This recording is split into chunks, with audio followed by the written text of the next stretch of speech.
Hello everyone, welcome back to my YouTube channel Nursing Excellence. So today we will discuss about multiple sclerosis.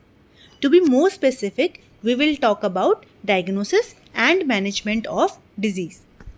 But before starting the video, I would like to request you to please subscribe the channel as it means a lot to me, and also hit the bell icon so that you can get notified for my latest videos. So let's start. Before starting, I'll give a short quick review on multiple sclerosis. So, multiple sclerosis is an autoimmune disorder in which the body's immune system, that means body's natural defense mechanism, mistakenly starts damaging the myelin sheath, which can cause a wide range of symptoms, and it can also differ individual to individual. In this condition, for some people, symptoms develop and worsen steadily over time, while for others they come and go.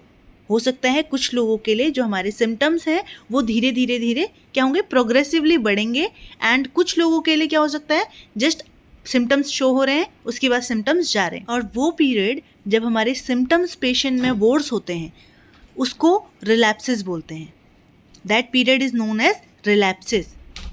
और ऐसा period जिस समय हमारे जो symptoms हैं वो improve हो रहे हैं, डिसअपेयर हो रहे हैं, that will be your रेमिशन.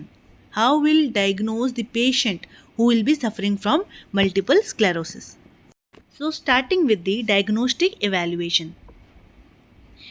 There is no definite test for multiple sclerosis, and diagnosis of multiple sclerosis is quite complicated because यहाँ पे कोई एक पर्टिकुलर टेस्ट नहीं होता है जिससे हम ये कह सकें कि पेशेंट को कन्फर्म्ड पॉजिटिव डायग्नोसिस है.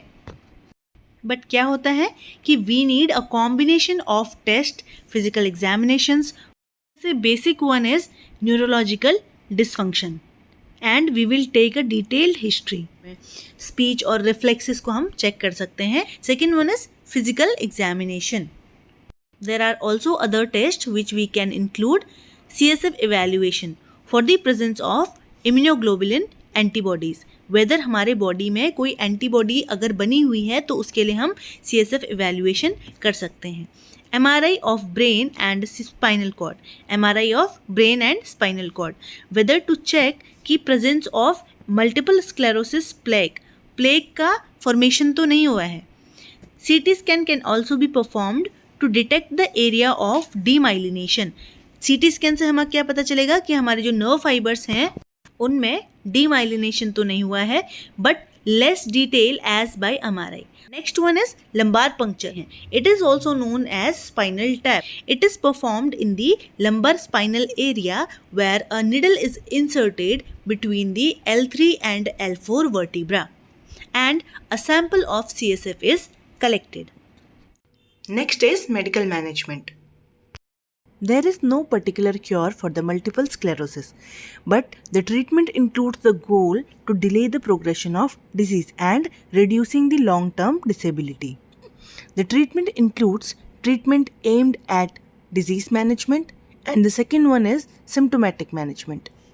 Next one is disease management. Corticosteroid therapy. We will give corticosteroid therapy that will anti-inflammatory and immunosuppressive property. For example, methylprednisolone that will be given orally or IV. Azathioprine and cyclophosphamide will be administered only in the severe cases. For dysesthesia and trigeminal neuralgia, we can give carbamazepine, phenytoin and amitriptyline.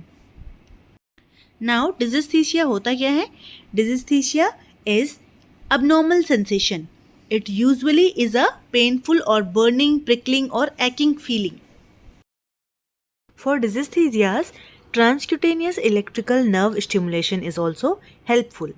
Transcutaneous electrical nerve stimulation is also known as TENS, which is a method of pain relief, which involves the use of mild electrical current. ये एक हमारा pain relieving का method है जिसमें हम लोग mild electrical current का use करते हैं.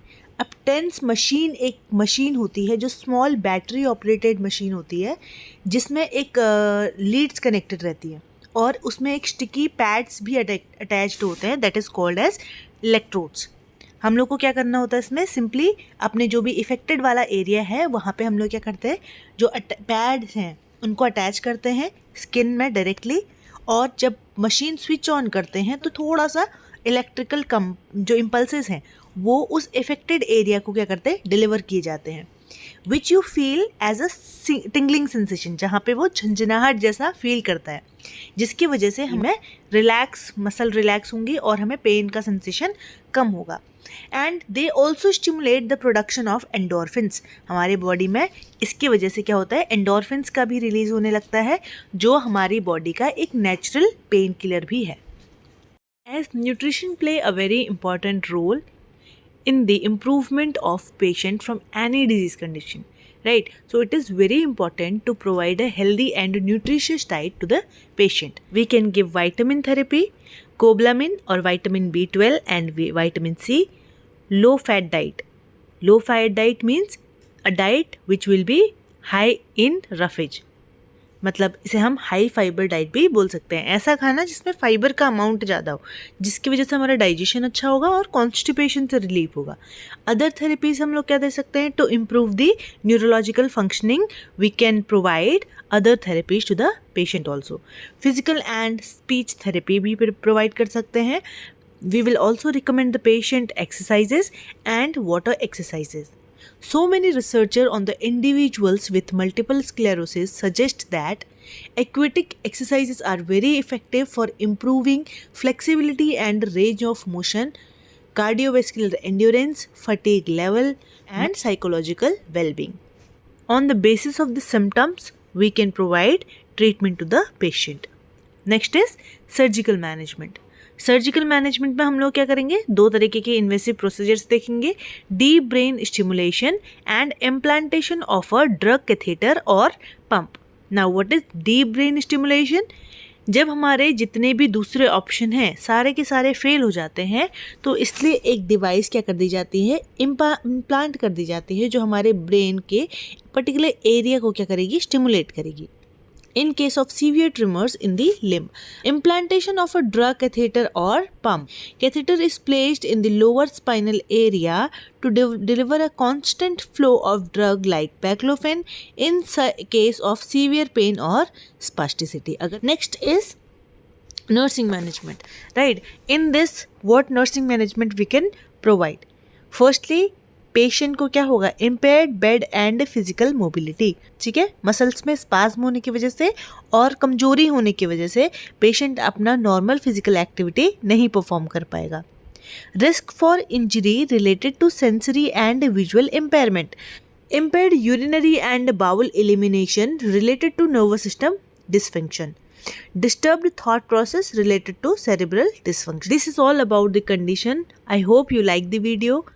Thank you for watching.